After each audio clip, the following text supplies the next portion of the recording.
नमस्कार उमादेश जय परशुराम जय देश। आज पनि पुनः यहाँलाई स्वागत छ मेरो भिडियोमा। के तपाईहरुलाई याद छ 2079 साल 10 महिना 28 गते सुदूरपश्चिम प्रदेशको परशुराम नगरपालिकाले यस्तो सफलता पायो जसले मानवतालाई नै लज्जित तुल्यायो। सडकका छाडा कायगरुहरूलाई व्यवस्थापन गर्ने नाममा लखेटेर महाकालीमा बगाइयो। ए जन हान्न ओए ए तो हेर नहान्न यार के हो यार तेरी यार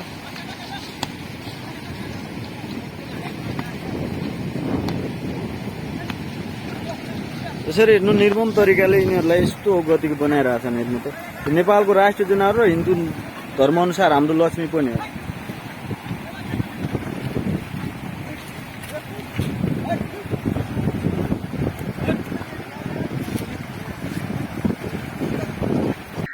उहाँले स्थानीय सरकार भोट माग्दै बेला धर्म र राष्ट्रवादको धुई दिने, जब कुर्सीमा पुगेपछि राष्ट्रिय जनावरलाई महाकालीमा बगाइदिने। धन्य हो परशुराम नगरपालिका। तब म उपस्थित भए र आदरणीय साथीहरू, यसै घटनाको क्रममा जब म प्रमुख जिल्ला अधिकारी सिडिओ विश्वराज नेउपानेज्यूसँग, नेपाल प्रहरी प्रमुख, सशस्त्र प्रहरी प्रमुख, नेपाली सेनाका डन्द्रा बाहिनी प्रमुखसँग पनि मैले जिल्ला प्रशासन कार्यालयमा भेटघाट गरेँ। उहाँहरूलाई भेटघाट गरेर पनि मैले भने यो परशुराम धाममा जुन 2079 साल 10 महिना 28 गते महाकालीमा 100वटा हाम्रो राष्ट्रिय जनावर हिन्दू धर्ममा साथ लक्ष्मीका रूपमा पुजिने गौमाता बगाएको घटनाको विषयमा काम कारबाहीसम्म किन भएन भनेर प्रश्न गर्दा उहाँहरूले चाहिँ भने कि हामी गर्दैछौँ भन्यौँ। 3 महिना भयो, त्यसपछि पनि मलाई प्रतिवेदन दिएन र आज 2083 सालसम्म पनि मलाई प्रतिवेदन दिएको छैन।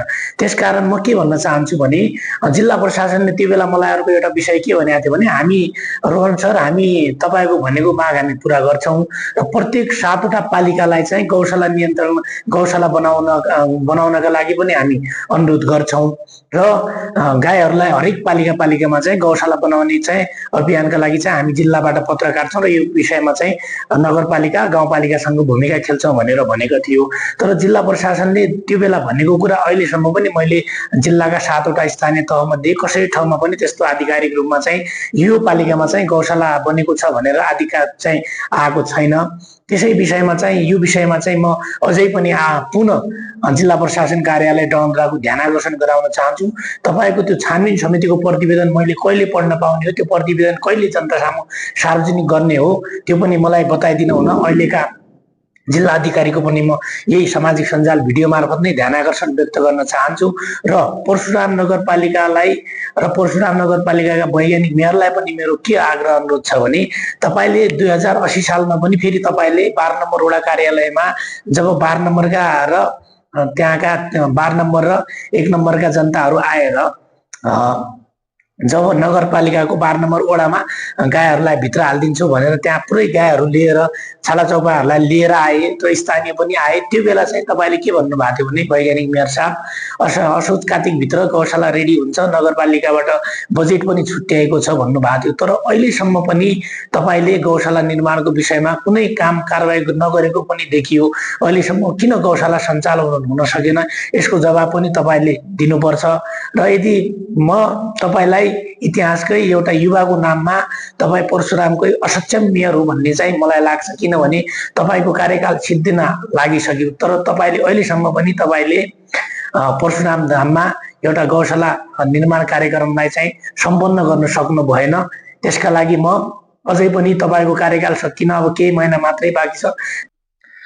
अब सुन्नुस् परशुराम नगरपालिका र जिल्ला प्रशासन, अब पनि कानमा तेल हालेर बस्ने हैन। अब यी 3 काम तुरुन्त गर।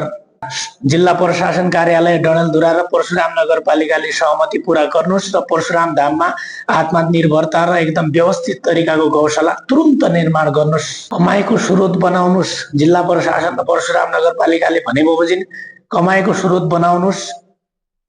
गोबरबाट र गौतबाट चाहिँ गोबरबाट ग्यास र गौतबाट चाहिँ मल उत्पादन गरेर देखाउनुस्, कमाईको स्रोत बनाउनुस्। गाईलाई सडकमा छोड्नेहरूलाई डिजिटल ट्यागिङ गर्नुस् र तुरुन्त कडा कारबाही गर्नुस् र ठेगान लगाउनुस्, दण्ड जरिमाना तोक्नुस् र त्यो गर्नुस्। अन्तमा आजको भिडियो कस्तो लाग्यो यहाँहरूलाई मन परेको भए लाइक कमेन्ट सेयर गरेर सहयोग गर्नुहोला। हस्त आजका लागि यति नै। अर्को भिडियोमा यहाँहरूसँग पुनः भेट हुनेछ। धन्यवाद। जय परशुराम, जय देश, जय नेपाल आमा।